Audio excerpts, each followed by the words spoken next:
What's my return on investment? This is something that I always ask myself before considering any kind of investment with my money or with my time or even with my energy. You know, some investments, they yield tremendous returns while others yield very little, or even worse, they don't give any kind of ROI at all and they end up being a total write-off. Hopefully those are the ones that we're learning from, right? But the bottom line is this: the greatest return on investment that you can possibly get is to invest in yourself. You know, one example when it comes to doing this that comes to my mind that I think is very important is with our health.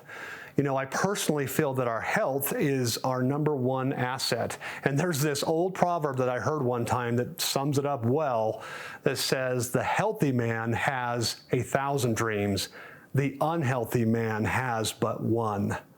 I think there's a lot of truth to that statement. You know, without our health, it makes it really difficult to focus on or enjoy almost anything else in our lives, right?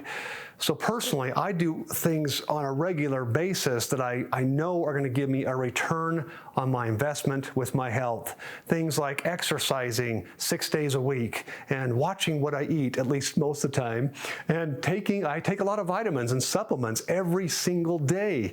And that's not cheap, it's not inexpensive, but I'm okay with that. The payoff of investing in my health is there. It gives me big dividends in return. And there's been a number of situations that I could tell you about where I've been able to outrun or outhike or outwork young people that are literally half my age. But, you know, more importantly than that, I just have more energy and I can think more clearly. I function better and I can serve people like you better at a much higher level.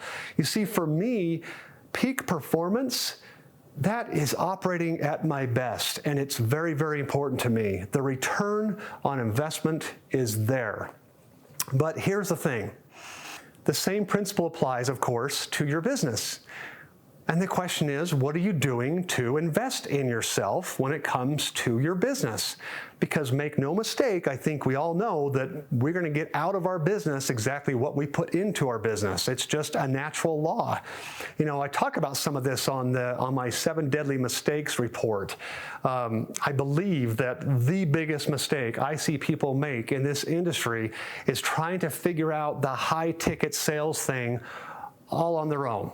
You know, I've watched these same people struggle in their business month after month and year after year, and what really kills me is it doesn't have to be that way. And why not take advantage of what I like to call OPE, other people's experience? It's about leveraging what other people know, and it's honestly the smartest thing that you can possibly do in any area of your life or your business where you need help or whatever it is you want to do, but wherever you want to succeed. Look, the reality is if you could just do it all by yourself, you would be there already. So it's time to stop being paralyzed by trying to figure out the best way to scale your business.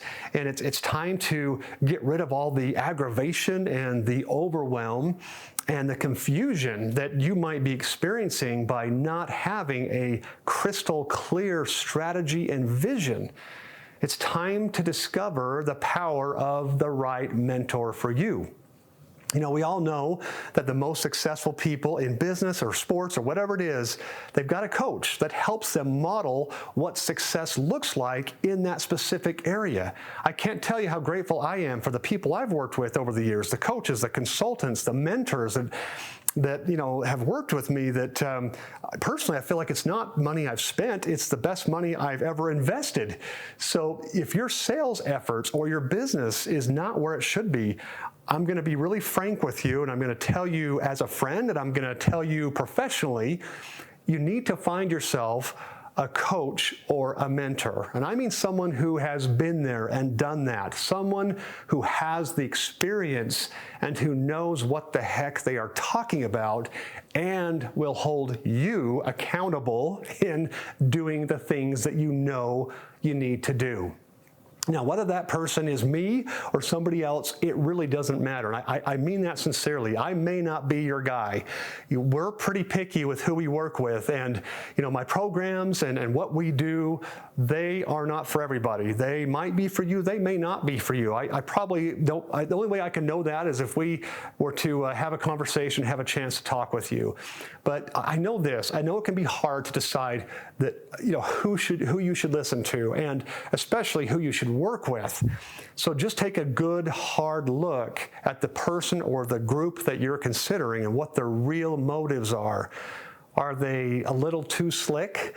Do you feel like you're getting pitched or promised something that just sounds a little too good to be true? Do they seem to be cherry picking the case studies that they keep throwing at you? And are those case studies, do they seem like they're embellished a little bit? Well, here's the thing. This is what's important. It's that you find someone that you feel comfortable with, someone who's in alignment with your values, and someone who you just feel in your gut is real. And then learn all you can from that person. Pay them whatever it takes to help you up-level your mindset and overcome your biggest problems and challenges that you're facing right now and reach those goals that you have. Because you know what? And I'm going to be brutally honest with you here, okay? If you're not willing to invest in yourself, if you're not willing to invest at a higher level, how will you ever be able to start charging higher prices and get others to invest in you at a premium price? You simply can't. You would be out of integrity, period. End of story. Let me put it another way. Maybe you've heard the business term, it's called business karma, and it is a real thing. If you want to attract the kind of clients that are decisive and are willing to invest in your premium programs to help them with a relationship or with their health or with their business, whatever it is that you do, you need to be willing to do the same thing first. In other words, be the client yourself that you want to attract. This is so important. Our businesses and our lives, they're like a big mirror that's just reflecting back to us what we are and who we are. And what we sow is what we reap. We've got to be willing to invest in ourselves first. I think it was Benjamin Franklin who once said, if you think the cost of education is expensive, wait until you get the bill for ignorance. I don't know about you, but I have gotten that bill a number of times in my life, and let me tell you, it stinks. So my advice to you is to find that expert that you feel good about, someone who you connect with, and just go with what your gut is telling you. Make the decision to invest in yourself and don't look back. I promise you, your life will never be the same.